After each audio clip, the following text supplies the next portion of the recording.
जब से अमेरिका के राष्ट्रपति डोनाल्ड ट्रंप बना है, तब से वो कुछ न कुछ करता रहता है। और ईरान और अमेरिका ये युद्ध स्टार्ट हुआ, उसके अंदर बीच में सीज फायर कर देता है, फिर अटैक कर देता है, फिर सीज फायर कर देता है, फिर अटैक कर देता है। अब एक बार फिर सीज फायर किया गया। ऐसा डोनाल्ड ट्रंप क्यों करता है? इसके पीछे बहुत बड़ी वजह ये है। अब ये बताया जा रहा है कि अमेरिका के पास में इंटरसेप्टर मिसाइलें है, वो खत्म होने की कगार पर आ गया है। ये केवल बहानेबाजी है। अमेरिका के पास में मिसाइलें खत्म हो जाए, ऐसा हो नहीं सकता।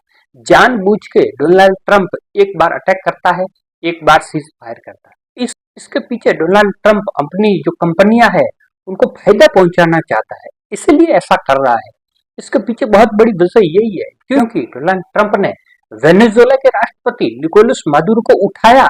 उसके बाद में वेनेजुएला पर कब्जा हो गया। वेनेजुएला के अंदर अमेरिकी तेल कंपनियां वेनेजुएला के अंदर गई और वेनेजुएला का तेल बेचने लगी। वेनेजुएला के ऑयल की एक विशेषता ये है कि वो वहां का ऑयल है, वो भारी होता है, मतलब क्वालिटी उसकी इतनी बेहतर नहीं है।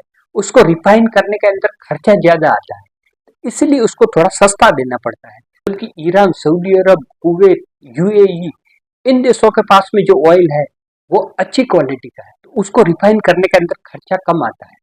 तो ऐसी स्थिति के अंदर जब ये देश है वो ऑयल बेच पाएंगे, कच्चा तेल बेच पाएंगे, चाहे यूएई हो, सऊदी अरब हो, कुवैत हो, ये अमेरिका के फ्रेंड कंट्री है। ईरान तो उसका दुश्मन है।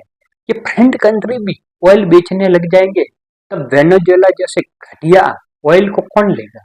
और एशिया के अंदर ऑयल की खपत ज्यादा है, तो वहां से लाने के अंदर भी एशिया के अंदर खर्चा ज्यादा आता है। जबकि ये पश्चिम एशिया का देश है, ये एशिया के अंदर ही है। यहाँ से transportation China, Bharat, Pakistan, Bangladesh, Sri Lanka, Indonesia, इन देशों के अंदर सस्ता पड़ेगा।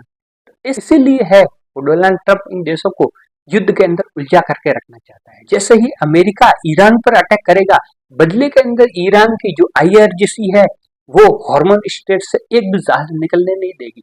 चाहे सऊदी अरब का हो, कुवैत को हो, यूएई का हो, किसी भी देश का हो, वहां से निकलना इम्पॉसिबल है। मतलब वहां का ऑयल रुक गया।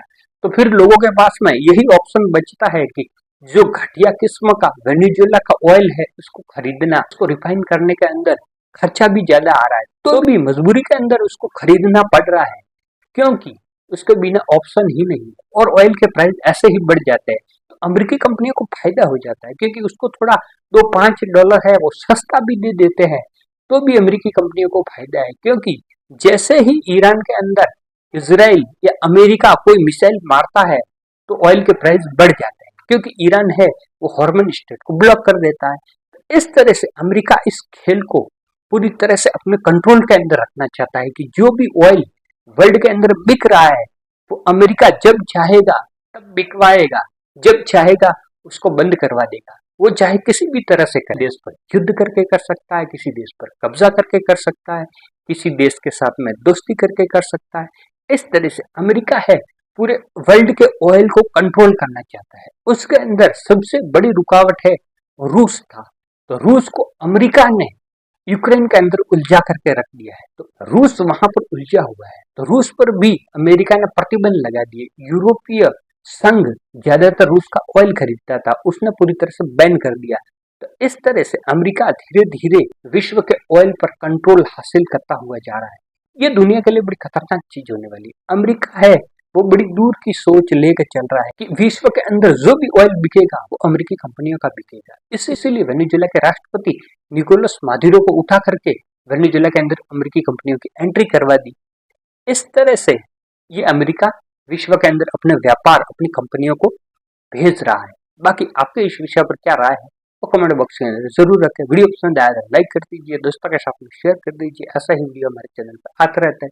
मिलता है एक नेक्स्ट वीडियो के अंदर, तब तक के लिए जय हिंद, जय भारत।